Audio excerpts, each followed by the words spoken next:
Share বাজারে সফল হওয়ার সবচেয়ে বড় রহস্যটা আসলে কি?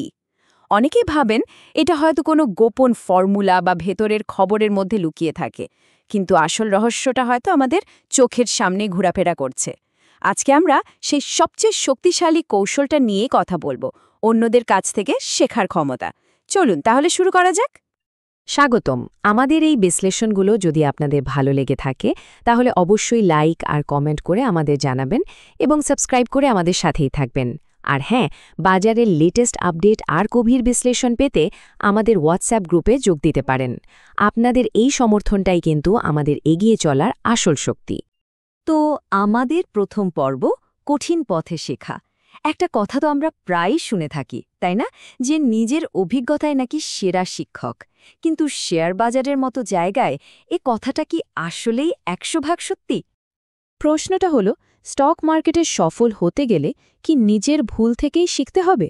মানে শুধু নিজের টাকা লোকসান করে নিজের অভিজ্ঞতার উপর ভরসা করেই কি সাফল্যের চূড়ায় পৌঁছানো সম্ভব, নাকি আরও কোনো ভালো উপায় আছে? সত্যি বলতে কি, জীবনটা আসলেই খুব ছোট। আর যখন নিজের কষ্ট করে জমানো পুঁজি ঝুঁকির মধ্যে থাকে, তখন তো আর প্রতিটা ভুল নিজে করে শেখার বিলাসিতা করা যায় না।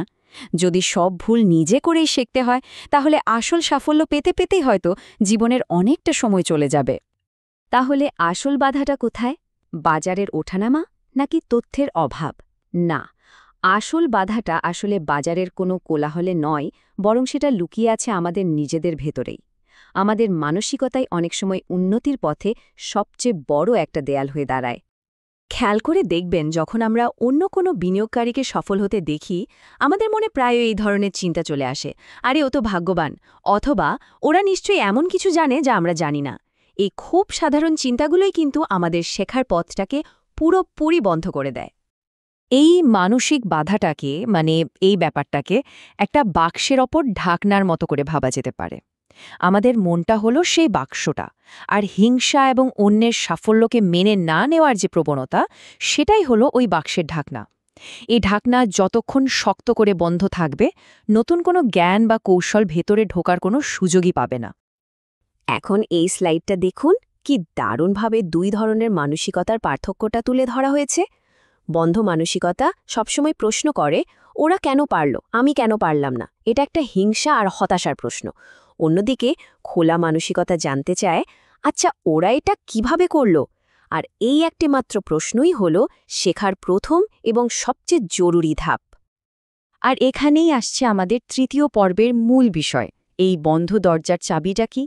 চাবিটা হলো র্যাডিক্যাল অ্যাকসেপ্টেন্স, মানে অন্যের সাফল্যকে মন থেকে কোনো রকম প্রশ্ন ছাড়া মেনে নেওয়া। এই মানসিক বাধা ভাঙার এবং শেখার সম্ভাবনাকে উন্মুক্ত করার এটাই একমাত্র উপায়। তবে এখানে একটা বিষয় পরিষ্কার হওয়া খুব দরকার। এই মেনে নেওয়া বা অ্যাকসেপ্টেন্স মানে কিন্তু হাল ছেড়ে দেওয়া বা নিজেকে ছোট মনে করা নয়।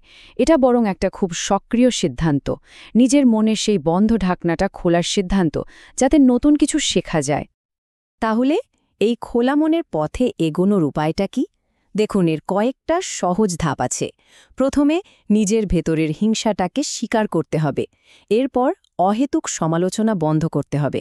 তৃতীয়ত, তাদের সাফল্যকে মন থেকে মেনে নিতে হবে যে হ্যাঁ, তারা সফল।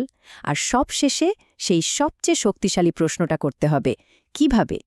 সুতরাং মূল কথাটা কিন্তু এটাই, অ্যাকসেপ্টেন্স বা অন্যের সাফল্যকে মনে প্রাণে মেনে নেওয়ার ক্ষমতাই শেখার আসল দরজাটা খুলে দেয়। এটা ছাড়া আমরা হয়তো একই ভুলের বৃত্তে ঘুরপাক খেতেই থাকব। আচ্ছা, মন তো খোলা হলো, কিন্তু এর পরের পদক্ষেপটা কি? এই নতুন মানসিকতাকে কিভাবে বাস্তব জ্ঞান আর কার্যকরী কৌশলে পরিণত করা যায়? চলুন এবার আমাদের চতুর্থ পর্বে সেটাই দেখা যাক। সবচেয়ে বড় পরিবর্তনটা আনতে হবে আমাদের দৃষ্টিভঙ্গিতে। কার কত টাকা হলো সেই দিকে তাকিয়ে অবাক হওয়ার দিন শেষ। এর বদলে তাদের সাফল্যের পেছনের প্রক্রিয়াটা, তাদের ডিসিপ্লিন আর কৌশলটা স্টাডি করা শুরু করতে হবে। তারা কোন পথে হেঁটে এই সাফল্যটা পেয়েছে, সেটাই হলো আসল শেখার বিষয়। এই স্লাইডটা কিন্তু পরিষ্কারভাবে আমাদের পথ দেখাচ্ছে যে কিভাবে কাজটা শুরু করা যেতে পারে। বাজারের কিংবদন্তিদের লেখা বই পড়ুন। তাদের একটা দুটো ট্রেড নয়, বরং পুরো দীর্ঘমেয়াদী কৌশলটা বিশ্লেষণ করুন।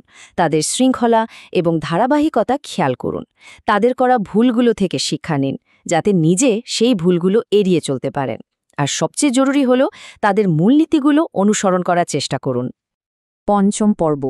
এই সব কিছু শোনার পর মূল প্রশ্নটা আসে আমাদের দেশের বাজারের জন্য, মানে ঢাকা স্টক এক্সচেঞ্জের একজন বিনিয়োগকারীর জন্য এই মানসিকতার গুরুত্বটা ঠিক কোথায়? কারণটা খুব বাস্তব। অন্যদের কাছ থেকে শিখতে পারলে আপনি সেই সব দামি ভুলগুলো এড়িয়ে যেতে পারবেন, যেগুলো করতে গিয়ে আমাদের দেশের অনেক বিনিয়োগকারী তাদের পুঁজির বড় একটা অংশ হারিয়েছেন। ভাবুন তো, যেই শিক্ষা পেতে অন্যদের বছরের পর বছর লেগেছে, সেই শিক্ষা আপনি অনেক কম সময়েই পেয়ে যেতে পারেন। এর ফলে সম্পদ তৈরির পথে আপনার যাত্রাটা অনেক বেশি দ্রুত এবং নিরাপদ হবে। এই টেবিলটা দেখুন, পার্থক্যটা একদম পরিষ্কার। নিজে একা শিখতে গেলে যেখানে হয়তো কয়েক দশক লেগে যেতে পারে, সেখানে অন্যদের থেকে শিখলে কয়েক বছরেই সেই জ্ঞান অর্জন করা সম্ভব। একা শিখতে গেলে পুঁজির ঝুঁকি অনেক বেশি থাকে, কিন্তু অন্যদের ভুল থেকে শিখলে সেই ঝুঁকি অনেকাংশে কমে যায়, আর স্বাভাবিকভাবেই সফল হওয়ার সম্ভাবনাও অনেকখানি বেড়ে যায়। তাহলে আজকের আলোচনার শেষে একটাই প্রশ্ন থাকছে, আপনার মনের সেই বন্ধ ঢাকনাটা খুলে আপনি আজ থেকে কার সাফল্য থেকে শেখা শুরু করবেন? এই উত্তরটাই হয়তো আপনার বিনিয়োগ জীবনের মোড় ঘুরিয়ে দিতে পারে।